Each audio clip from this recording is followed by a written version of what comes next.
So I fired a pool company recently because of their lack of follow through, because they don't stick with their word.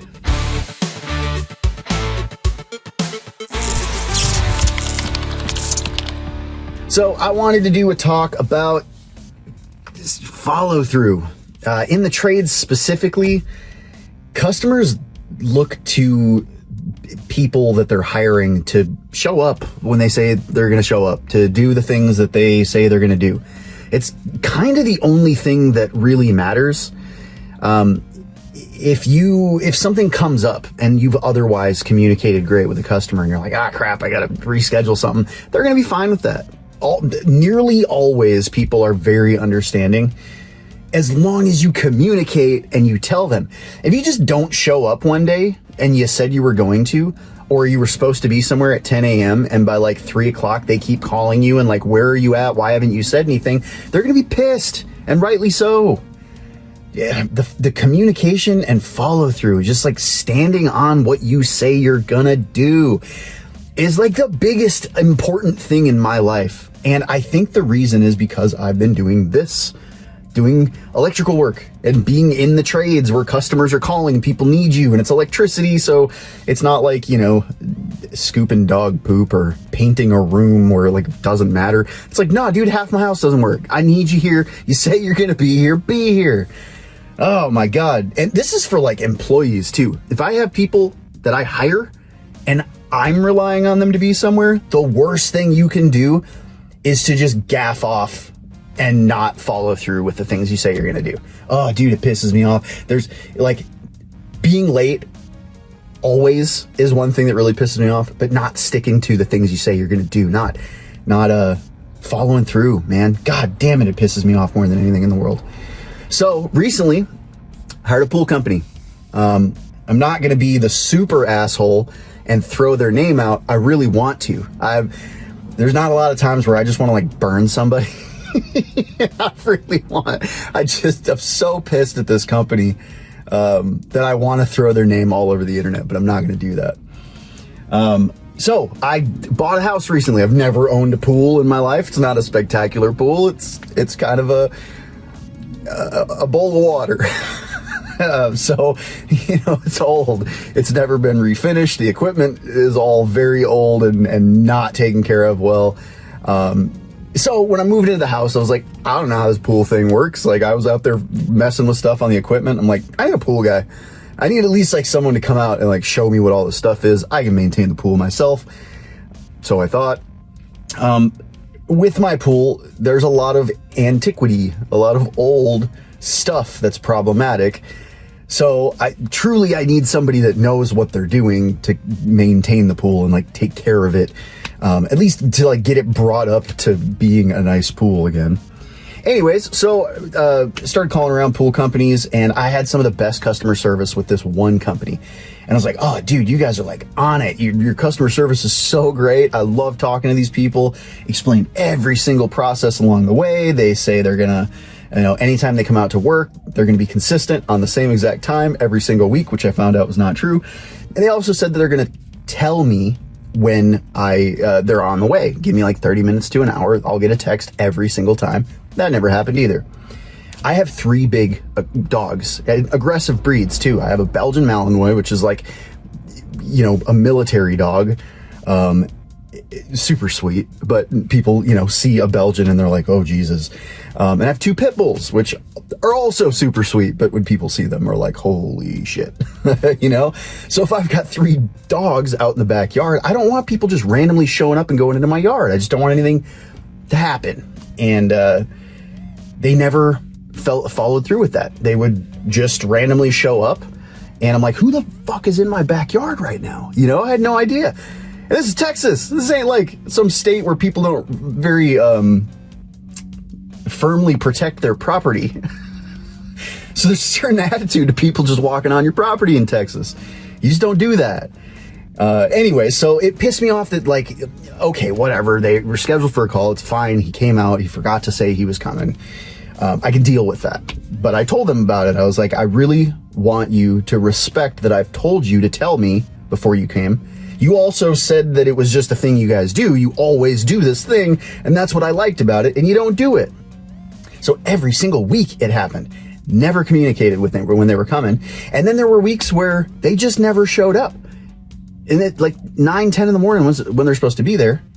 And by 4, 5 o'clock at night, I'm calling them. I'm like, where are you guys at? Nobody came out today. They're like, oh yeah, somebody came out. And it shows up that they didn't, because they didn't send the emails with all the chlorine levels and all the, pictures of before the cleaning and after the cleaning. So they were bullshitting me now too. So next week comes, person doesn't show up again.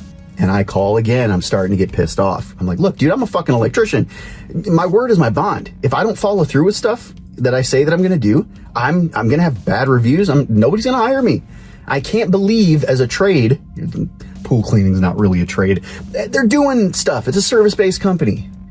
And, so they just didn't show up. So I called, nobody answered. And next day I called first thing in the morning again.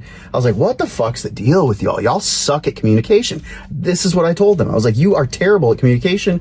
Customer service on the phone's great, but field fucking sucks. And that's what we're paying for. I don't really care about your customer service if your job acumen fucking sucks. They were like, well, we decided to move the day that we clean your pool now.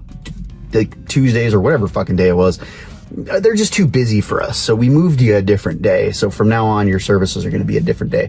And I'm like, okay, cool. When were you going to tell me that?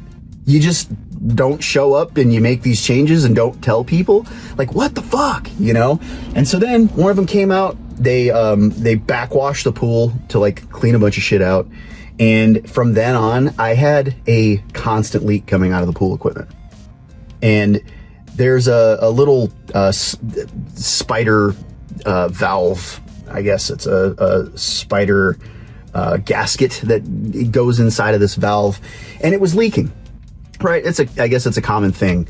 I don't know anything about pools. I just saw your guy came, cleaned my stuff. Now it leaks, and it's been leaking gallons an hour for a week, constantly leaking. And I told them, I'm like, y'all need to come back out here. Something you did, because I don't know pools, is making this shit leak constantly. And they're like, oh, we'll be out tomorrow. Never showed. Called them. What's the deal? Oh, sorry, we were a little too busy today. We'll be out first thing in the morning. This is a Friday now. Didn't show up. So I call again. Now I'm getting irate. I'm getting really pissed. I've had nothing but terrible experiences. Like weeks worth of nothing but terrible experiences. And so the guy that gets on the phone on Friday afternoon, he's like, we're just not going to be able to make it out. Like maybe Tuesday or Wednesday we'll be able to make it out. I'm like, bro, I got a fucking leak that you caused. That ever since you left, I'm hemorrhaging water into my backyard at an alarming rate. And you caused it.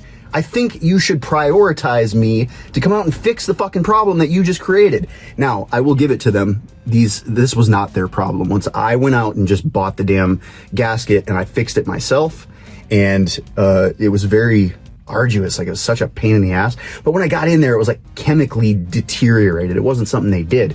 But the fact that they kept promising that they were going to come out and take care of it and never did, and then just gaffed me off like another 5 days when I told them the shit's leaking constantly. And I'm a brand new customer too. It's like the first month of working with you on a weekly basis is where you like really make that connection and solidify a relationship. So these guys just failed all across the board. So I was like, you know what? You're fired. I'm done with you. You did nothing right. Nothing. So this whole rant, I'm sorry, I'm like 9 minutes into this rant now. My point is, if you're in a service-based company like we are, where you're going into people's houses and it's electricity, they've lost power to something. There's a weird smell, there's smoke, there's fire, there's something. Electricity is dangerous. So as electricians, we kind of need to be like the pros at communication and follow through. And what I've found in, getting positive reviews online, getting hired, people speaking highly of me and wanting to tell their friends, I have the electrician for you. You'll never need another electrician. This dude's so awesome. It's always because of my communication, how I show up. I'm like, yo, what's up, man? How's your day today? I'm really kind and caring, and I take the time to listen to their whatever stories about their family that I don't really care about, but I'm personable. I'm like a joy to be around, and I laugh at their, their jokes and their stories, and I ask about their kids, and I play with their dogs. It's just the manner in which I show up that gets me more work all the time. But the other half of it is I fucking follow through. And I'm just this way in my life. Sure, sometimes stuff happens and I'm not able to follow through. But in those moments, I call the person immediately and tell them exactly what's going on and ask them, is it okay if we move this thing to another day? I don't ignore the issue and just hope it goes away.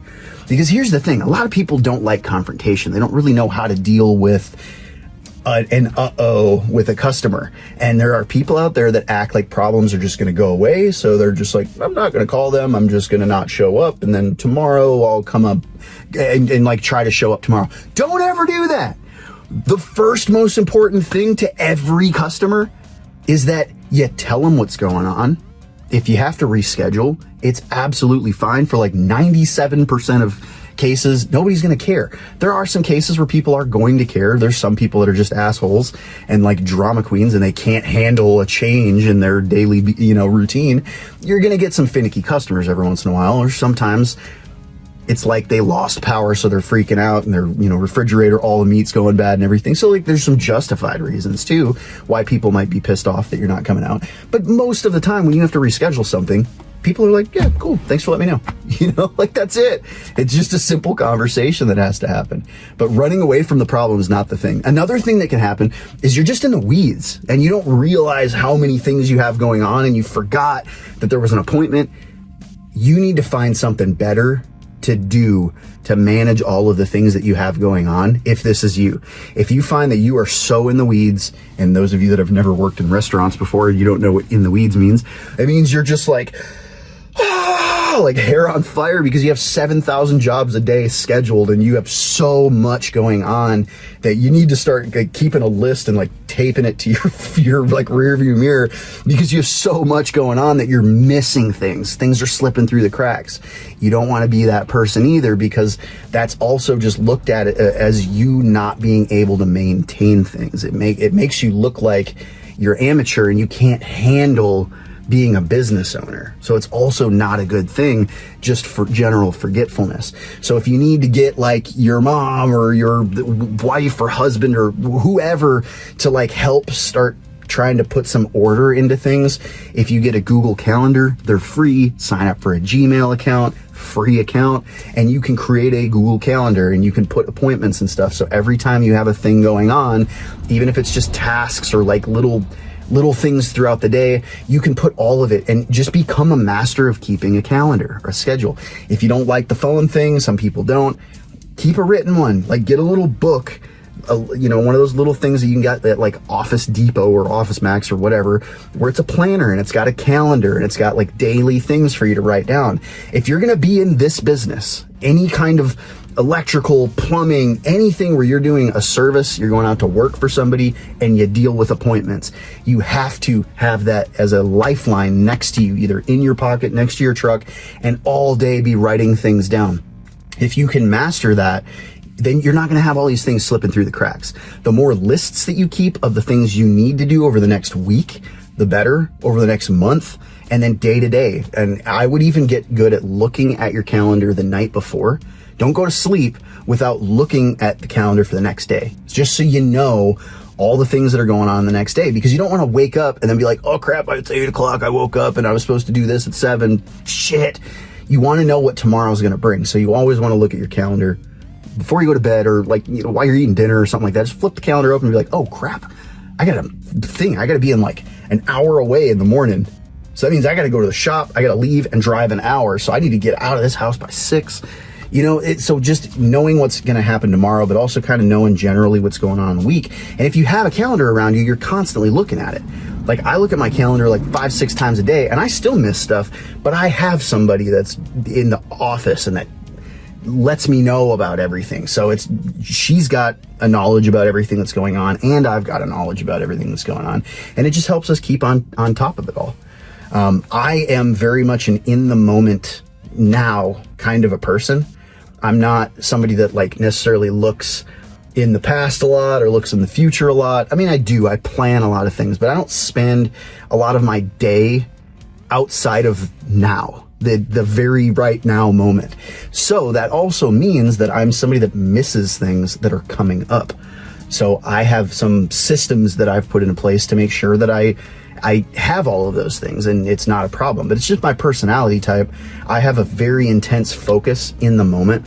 Like if I start something, I will, like if I play a video game, I play a video game for like 19 straight hours, you know, like I have this, I guess I've been told I have like an ADD, but it's not like a hyperactive ADD.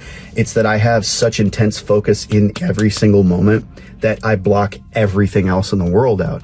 And it's good for work, for like, you know, being a workhorse and having good work ethic, but it does cause me to miss other things. So if that's somebody like you, or if you're somebody like that, then make sure that you've got something in place so that stuff like this doesn't happen. Now, the other way that people don't show up and don't follow through is that some people just don't care. You know, some people just don't give a shit and they just expect the world to like fall in their lap and adhere to what they do. And if you're like that, you are in the wrong business. You are in a service-based business where you are serving other human beings. Yes, you're charging them money, but you're providing a service. So you need to be customer service oriented or else people aren't going to hire you. I have some old school cats that I've worked with for a lot of years, and I've seen them try to start a company and then they fail, and then they start a company and then they fail, and they can never keep work and it just never works. And they talk to me all the time and they're like, dude, I don't get why like no one ever wants to hire me, and that the only way I can make this work is like paying for leads and stuff. And I'm like, you're an unpersonable human being. You suck to be around. I love you to death. But they answer the phone like, yeah, no, I don't want to do that today. You know, like, all right, bye. That's not personable at all. You're not making some like housewife that's, you know, at home and she's got some problem and she's calling around for electricians. You're not making her feel good. And then the next call to me, I'm like, yo, what's up? I'm going to solve all your problems today. I'm going to, you know, like, just like wowing them with positivity, but also with like confidence and making sure that I'm going to take care of their problems. That immediately is like, yep, I'm going to hire you. Because here's the thing, I don't know as like a percentage base, how many electrical, like, I guess tradespeople in general, when they come into someone's house, how many of them are not cool? Like, a lot of people don't want to talk to the customers, don't want to interact with them. They just want to come in, do their work, and that's it. And it feels to some people, to a lot of people, it feels weird to have somebody in your house that you don't know. And so it's the job of that person to make them feel comfortable with you being in their home. And not a lot of people do this. And so the people that do it are remembered and recommended, because you, like, how you make people feel is the thing that's going to last. It's the thing that's going to stick with them.